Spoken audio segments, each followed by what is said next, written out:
So hello guys.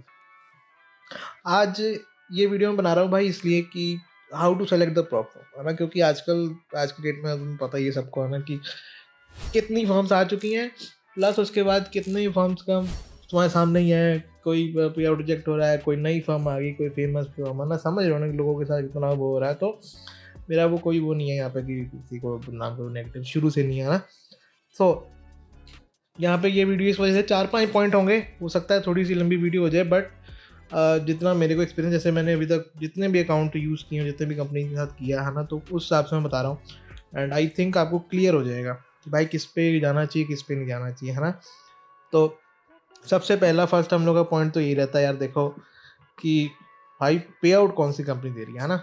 Simple रहता है कि पे आउट लेना है, हम लोगों ने पे आउट आए अपना, है ना, कि जितनी मेहनत कर रहे हैं, पास कर रहे हैं, स्टेजेस क्लियर कर रहे हैं, 1 सेकंड सब कुछ है ना, बट पे आउट आए ना, सबसे पहले ये होता है।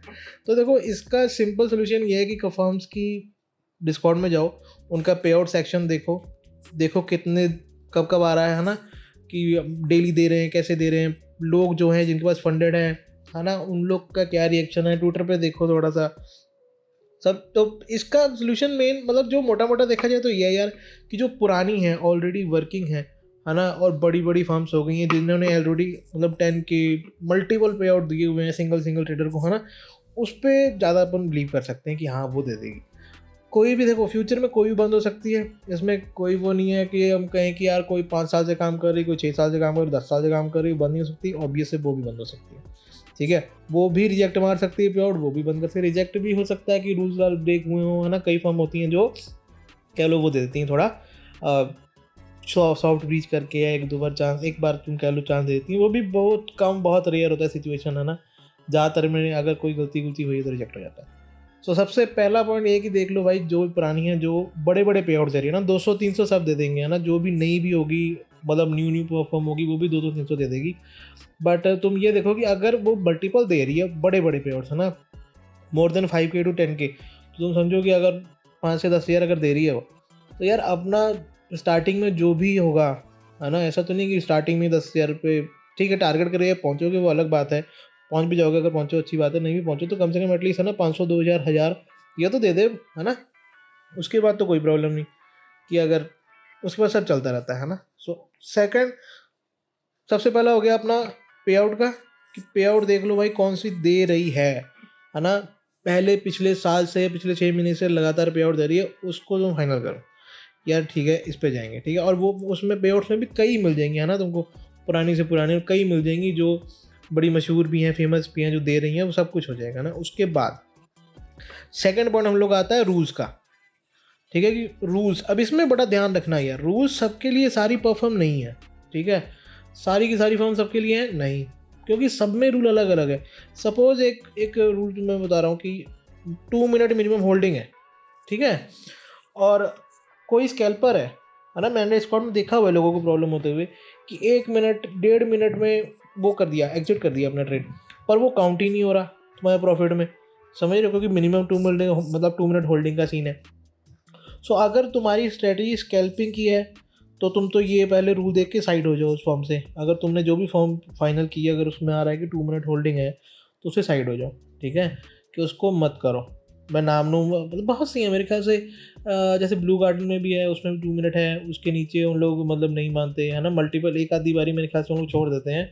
और उसमें मेरा तो देखो चैलेंज ब्लू गार्डन का नहीं पास हुआ था, एक 10K का था मेरा, फेल हो गया था, वो गिव अवे मैंने जीता था, 3 स्टेप था, फेल हो गया था, तो पर उनके रूल्स में है। और सेम मेरे ख्याल से इक्विटी एज में भी है, उसमें भी है ना।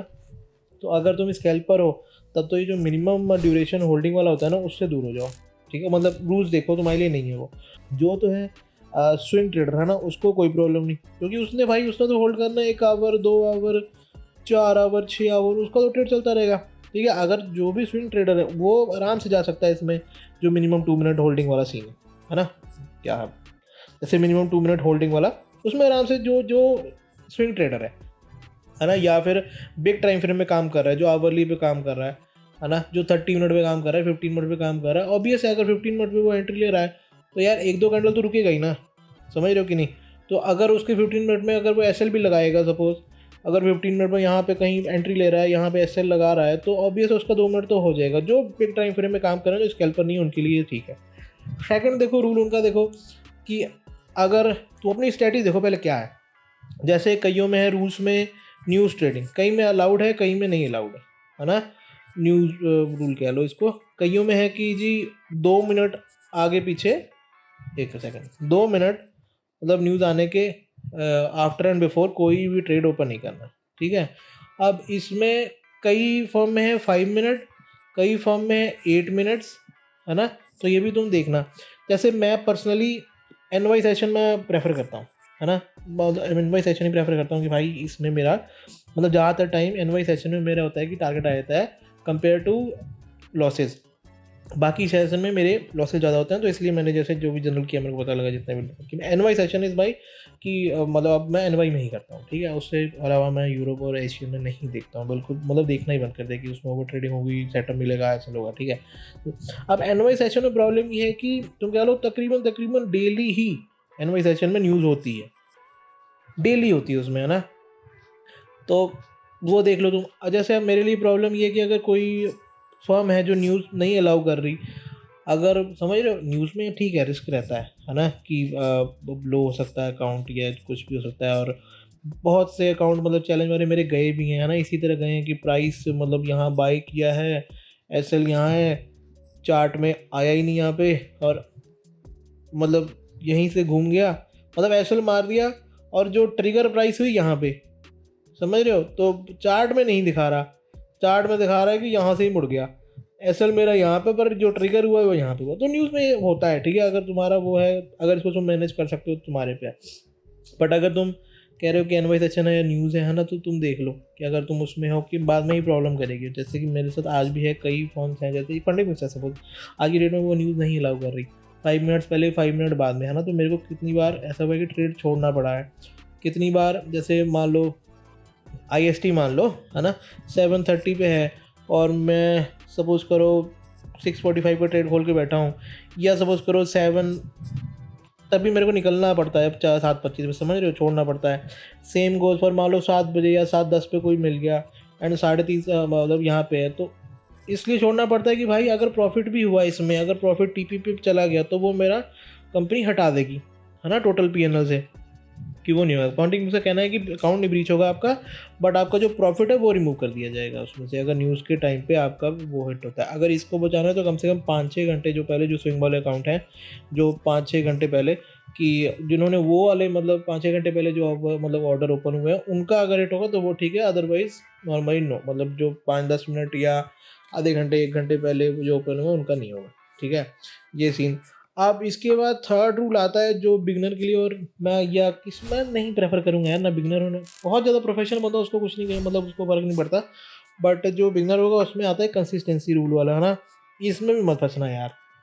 इसमें प्रॉब्लम ये हो जाती है ना कि सपोज ये तुम्हारा कंसिस्टेंसी में पता है किसी में 20% है, किसी में 15 है ना, किसी में 35 है, किसी में 40 है, किसी में 50 है, सबका सारे फर्म्स का अलग अलग भाई देख लो।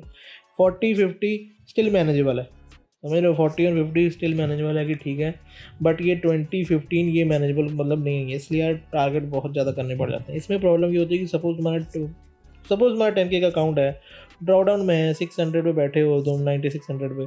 अब इसमें प्रॉब्लम ये है ना भाई कि अगर तुमने किसी दिन तुम्हें गुड ट्रेड भी मिला ना, जैसे सब जगह तुमने सुना होगा कि लेट द विनर मतलब गो, है ना, विनर्स को होल्ड करो, लूजर को जल्दी काटो, सब तुमने मतलब सुना है ना। जिस दिन तुम्हें बढ़िया वाला ट्रेड मिलेगा, सपोज 1:2, 1:3, 2 नहीं 1:2 तो चलो नॉर्मल होना चाहिए, मतलब 1:3, 1:4 मतलब, है ना। और उस टाइम तुम कहो कि मैं होल्ड कर लूँ ट्रेड, है ना, होल्ड कर लूँ, या फिर ऐसे ऐसे जा रहा है तो मैं ट्रेल कर लूँ, नहीं कर पाओगे। अगर कर लिया तो यहाँ पे सपोज तुम्हें 20% होगी, यहाँ पे तुमने 400 पकड़ लिया ना भाई, कि मेरा अकाउंट रिकवर हो जाएगा, मैं 10K पे ले आता हूँ वापस, फिर स्मॉल प्रॉफिट कर लेता हूँ, या आज मिल रहा है मार्केट से तो मैं कैप्चर कर लूँ, मैं क्यों एग्जिट करूँ, है ना।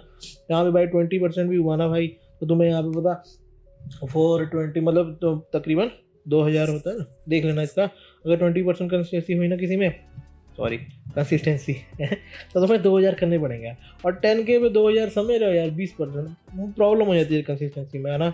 इसलिए, और प्रॉब्लम इसलिए कि तुम अपने मतलब विनिंग जो ट्रेड होंगे ना तुम्हारे बड़े लोग उसमें नहीं कर पाओगे। अब ये उनको प्रॉब्लम नहीं है जो बहुत मतलब उनको अच्छा एक्सपीरियंस हो गया है, जो 8-10 मतलब पे आउट निकाल चुका, 8-10 भी क्या मतलब क्या लोग कंसिस्टेंट है यार, जिन लोगों को बड़े बढ़िया वो है उनके लिए कोई प्रॉब्लम नहीं है, ठीक है। तो ये सब अपना रूल्स और अपनी स्ट्रेटजी देख लो कि तुम्हारी कैसी कम कर रही है। अच्छा, फिर थर्ड पॉइंट कह लो यार कि सारे फर्म्स का ना अलग अलग है कि ड्रॉडाउन तुम्हारा मान लो इंस्टेंट फंडिंग का भी रिसेंटली मैंने देखा था, अभी उसका याद आ रहा है तो मैं उसको बताता हूँ। जैसे उसका उनका वन स्टेप एक है और वन स्टेप माइक्रो करके और वन स्टेप गो करके वन स्टेप ऐसे कुछ नाम है। उसमें बड़ा सही था कि 7% डी था और 7% ही टारगेट था, ठीक है देख लेना। मे बी मैं इसमें नाम से गलत हो सकता हूँ या कुछ भी, उसमें बड़ा सही था कि 7% टारगेट 1:1 के करीब था। और मैं हर टाइम ये कहूँगा कि जितना ज़्यादा डी मिले ना भाई उतना ज़्यादा लेना कोशिश करना ना, कि क्योंकि पता नहीं होता यार, पता है, जैसे मेरे कितने अकाउंट बचे हैं ज़्यादा डीडी होने की वजह से। मैंने वीडियो बनाई हुई है उसमें फंडिंग उसका जब एकदम $50-60 रह गया था, और वो बचा इसीलिए था समझ लो क्योंकि उसमें 10% टोटल डीडी था मेरे पास, समझ रहे हो। तो वो 10% मतलब 9% चला गया था समझ लो। तो 9% के बाद वो रिकवर हुआ एंड उस अकाउंट से वो रिकवर हुआ और उस अकाउंट से पे आउट भी आया, समझ रहे हो। तो मैं ये कहीं कहूँगा कि यार जितना ज़्यादा डीडी मिले ना किसी में 6-7, अगर तुम कंफर्टेबल अगर तुम मैनेज कर सकते हो फिर तो तुम्हारे लिए ठीक है। But I will always prefer है ना कि डीडी मेरे पास ज़्यादा हो। सपोज अगर मैं, क्योंकि देखो चैलेंज फेस में अगर तुम फेल हो रहे हो तुम्हें इतना अभी बुरा नहीं लगेगा, तुम्हें लगेगा चलो ठीक है यार I am trying no problem at all. Funded वाला अकाउंट जब उड़ेगा ना भाई वो बहुत दुख देगा तुमको। और फंडेड में भी सेम रूल्स रहेंगे जैसे चैलेंज में थे और सेम डीडी रहेगा। किसी किसी में है, जैसे मैंने सुना है, मैंने प्रॉप ट्रेड मैंने ट्रेड नहीं किया है, मेरे को पता नहीं उसमें, किसी किसी में है कि फंडेड होने के बाद उन लोग मतलब डीडी कोई बढ़ा देते हैं फंडेड होने के बाद, बट सब में नहीं है भाई। तो जो तुम उस टाइम ले लोगे ना वही रहेगा यार। और अगर लूजिंग स्ट्रीक आ गई ना भाई तो उसके बाद, और आजकल तुम देख ही रहे हो news and spikes and everything है ना, कि जो एक नॉर्मल जो रेंज मिल रही थी या जो एक नॉर्मल मूव थी उससे ज़्यादा ही चल रही है आजकल, है ना। मतलब एसएल भी ज़्यादा, मतलब रिस्क भी ज़्यादा, चलो उसमें क्वांटिटी छोटी करके मैनेज करता है बंदा किसी तरह ना। और बट उसमें मूव जो आजकल ज़्यादा है ना, और उस चक्कर में तुम क्वांटिटी मैनेज करो तो भाई थोड़ा वो रहता है यार, प्रॉब्लम देखो रहती है। डीडी जितना ज़्यादा हो उतना बढ़िया रहता है किसी भी अकाउंट में। उसके बाद फोर्थ पॉइंट यार ये कि बहुत ज़्यादा जहाँ पे डिस्काउंट और हाइप्स हो ना वो उस पर मत जाना।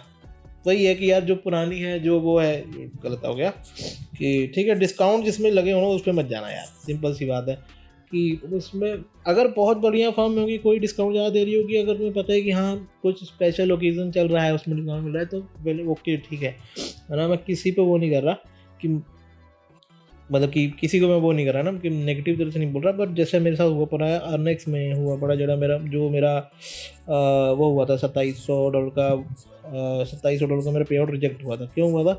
बस अर्नेक्स में मेरे को कम पैसे में इंस्टेंट मिल गया था, बड़ा ही सस्ता मिल रहा था वो, पता नहीं यार याद तो नहीं है मेरे को, पर बड़ा ही मतलब मार्केट में सबसे सस्ता मिल रहा था, सबसे सस्ता था यार। और डिस्काउंट और बोगो ऑफर थी तो उसकी वजह से मैंने ले लिया था। मैं कहा यार बड़ा सही मिल रहा है, एंड वो सस्ते के चक्कर में, समझ रहे हो, वही है ना कि महंगा चले सालों साल, सस्ता चले सस्ता क्या, वो अब याद नहीं आ रही वो है ना जो कहावत है कि इसलिए थोड़ा छोटे अकाउंट शुरू कर लो। ऑब्वियस है ना, सब 5K 10K इस तरह अकाउंट शुरू करते हैं। इवन कि जब उसके बाद धीरे धीरे थोड़ा एक्स पे अपडेट रहो, है ना, थोड़ी एक आईडी बना लो, थोड़ा देखो क्या चल रहा है वहाँ पे। अगर किसी ट्रेडर का होता है तो सबसे पहले लोग एक्स पे ही जाते हैं कि अरे मेरा रिजेक्ट हो गया। या अब अभी रिसेंटली मैं पढ़ रहा था फाइवर्स, जो इतना बढ़िया नाम है, मतलब सब लोग कहते हैं कि यार फाइवर्स बहुत बढ़िया, मैं बुराई नहीं कर रहा हूँ, मैं वो बता रहा हूँ, ठीक है। अभी अभी मैं मतलब वीडियो बनाने के पहले देख रहा था, फाइवर्स का एक कोई ट्रेडर था, मेरे को नाम भी नहीं याद, मतलब फीड में आ गई थी एक्स पे। तो उसमें क्या था कि 5 दिन हो गए शायद उस बंदे को वर्किंग डेज और मोर देन 5 डेज, और उसका भी पे आउट नहीं आया है। तो वो एक्स पे पूछ रहा है कि भाई क्या प्रॉब्लम है, ये वो फलाना टिमकना, समझ रहे हो।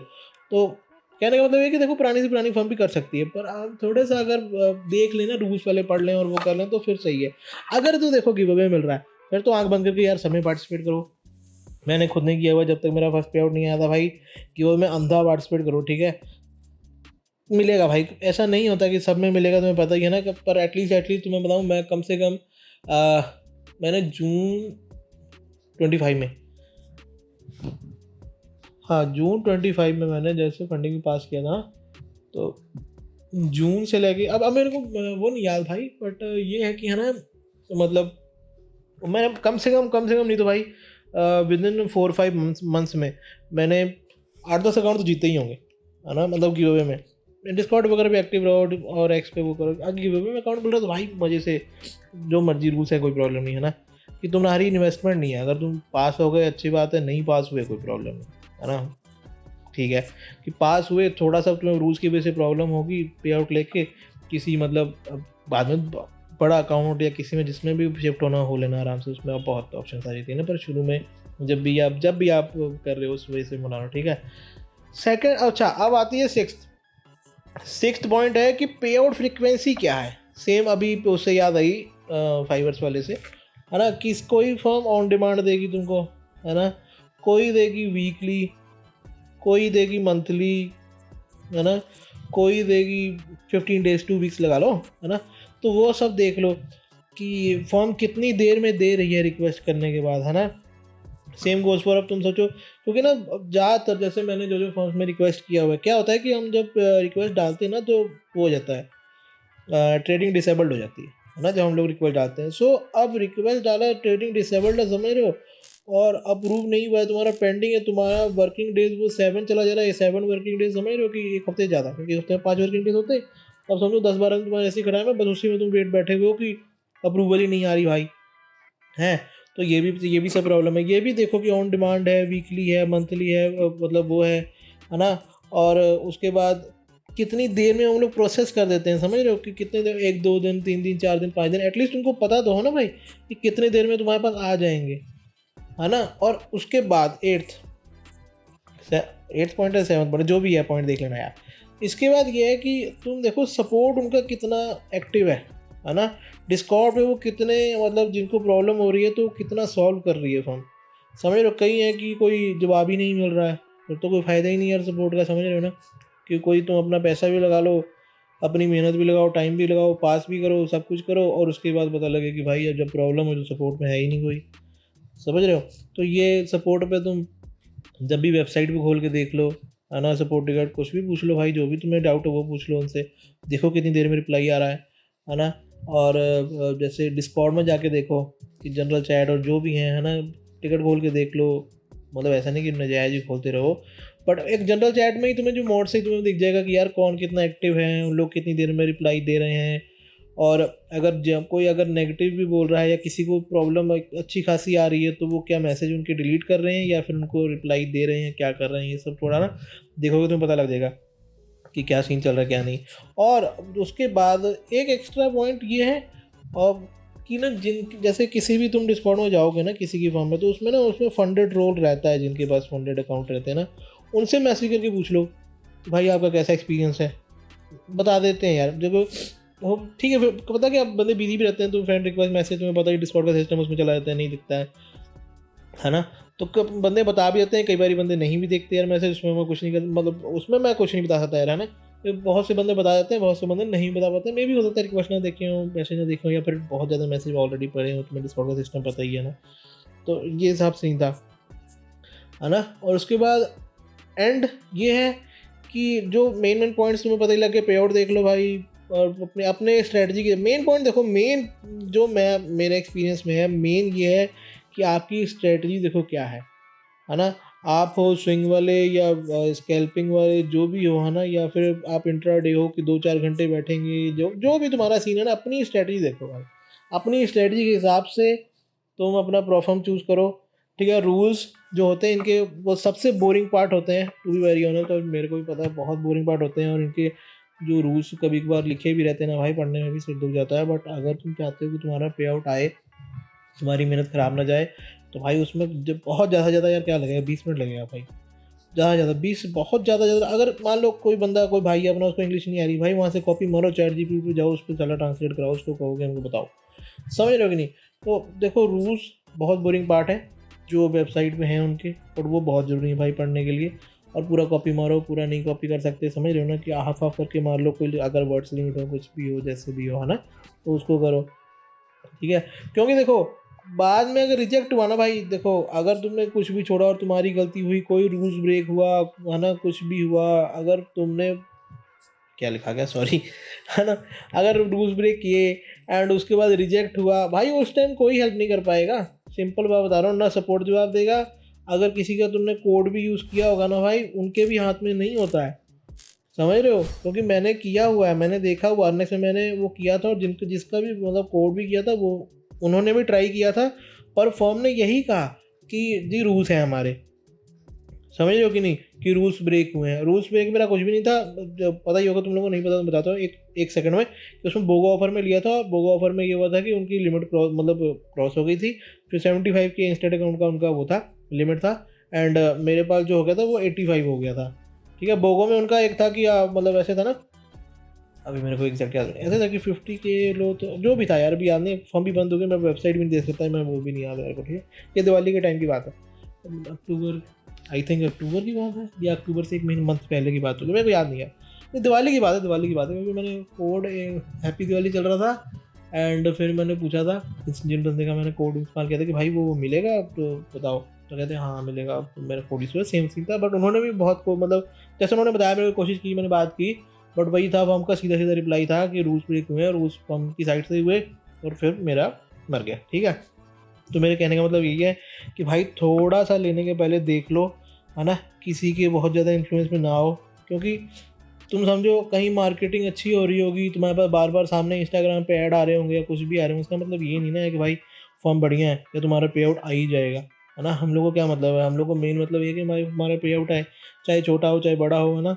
चाहे समझो कि $20 का ही हो, या फिर 2000 का ही हो, या 20,000 का हो, जो भी हो, है ना, मतलब समझ रहे हो कि नहीं, जो भी हो, हमें मतलब है कि हमारा पे आउट आए, है ना। अब ये तुम अगर थोड़ा देख लोगे, अगर जैसे अभी तुमको पता ही है, एक नया नया लॉन्च हुआ, और उसमें फिर तुम्हें समझ ही रहे हो कि उसमें फिर कितने ही बंदों ने ये देखो मतलब वो की शिकायत की कि भाई पे आउट नहीं आ रहा, पे आउट नहीं आ रहा, पे आउट नहीं आ रहा, है ना।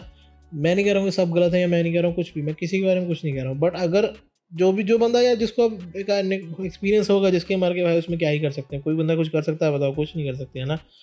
तो इससे बढ़िया ये है कि हम लोग पहले ही रूल्स देख के मतलब आगे चलें, है ना, अपने हाथ में रखें रूल्स प्रॉपर देख लें, एंड नए में मत घुसो यार। जो भी नई आई ना, देखो न्यू फर्म आएगी, डिस्काउंट देगी, अच्छा प्राइस देगी, कुछ भी होगा, है ना, कुछ भी हो, मतलब एक मतलब समझ रहे हो, लुभाना किसी चीज़ को या तुम्हें अट्रैक्ट करना या कुछ भी, है ना। न्यू फंड मतलब न्यू फर्म होगी, उनके रूल्स भी स्टार्टिंग में कम होंगे, बाद में रूल्स ऐड होते जाएंगे।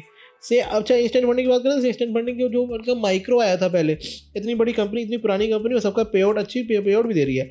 जब मेरे को उनका वो नहीं याद, माइक्रो आई एफ माइक्रो में था कि किसमें था, इनका ये नया लॉन्च हुआ था।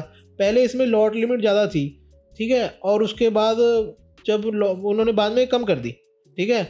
लॉट लिमिटेशन भी होती है, ये भी देख लेना भाई, कोई भी फॉर्म लेने के लिए लॉट लिमिटेशन देख लेना, अगर लॉट तुमने ज़्यादा ठोक दिया ना तो तुम्हारा वो हो जाएगा। और मैं नेक्स्ट वीडियो में तुम्हें दिखाऊंगा, एक इंस्टेंट फंडिंग का मेरे पास अकाउंट है, वो गलती से मेरे पास मतलब नेट ही चल रहा था, 2 बार क्लिक हो गया था, और उन्होंने फिर वो माइनस किया था, वो चैलेंज में था, इसलिए उन्होंने सिर्फ उसका प्रॉफिट माइनस किया। अगर फंडेड में होता, आई डोंट नो कि हम लोग क्या करते क्या नहीं करते, ठीक है। लॉट लिमिट भी देख लेना, किसी किसी फर्म में है, तो सेम गोज फॉर उसमें इन्वेस्टमेंट फंडिंग में, पहले लॉट लिमिट ज़्यादा था, फिर बाद में जब लोगों ने खरीद लिया, प्रॉफिट बना लिया, फिर लॉट लिमिट कम कर दी इन्होंने। जब कम कर दिया फिर लोगों को प्रॉब्लम हुई, सेम, है ना। तो जो भी यार नई चीज़ आए उसके पीछे मत भागो, है ना। जो ऑलरेडी चल रही है, जिसपे मतलब लोगों ने पे आउट निकाल चुके हैं, अच्छे खासे पे आउट निकाल चुके हैं, उस पर लो और उस पर निकालो भाई आराम से, क्योंकि उस टाइम तुम श्योर रहोगे कि यार अब रूल नहीं चेंज होगा कोई, समझ रहे हो कि नहीं। तो वो सीन है, क्योंकि रूल्स यार देखो फर्म के हाथ में है, वो कभी भी चेंज कर सकती है भाई, कुछ भी कर सकती है, उसमें हम लोग कुछ नहीं कर सकते। तो हम तो अपनी तरफ से ये कोशिश कर सकते हैं कि भाई अपनी तरफ से कोई गलती ना हो, है ना, so that at the end of the day हम लोग पे आउट पे अपने रीच करें। सिंपल सी बात है, यही था। जो देखो जो जितनी प्रॉब्लम्स मेरे को हैं, जो मेरे को लगती हैं कि हाँ ये प्रॉब्लम है, वो सब मैंने देखो तुम्हें बताने की कोशिश की है, ठीक है। वीडियो थोड़ी सी लंबी होगी, और अच्छी लगे तो लाइक मार देना, अगर कुछ पूछना बताना कुछ कमेंट में जो भी दिल हो कर देना यार, ठीक है। Thank you so much for watching.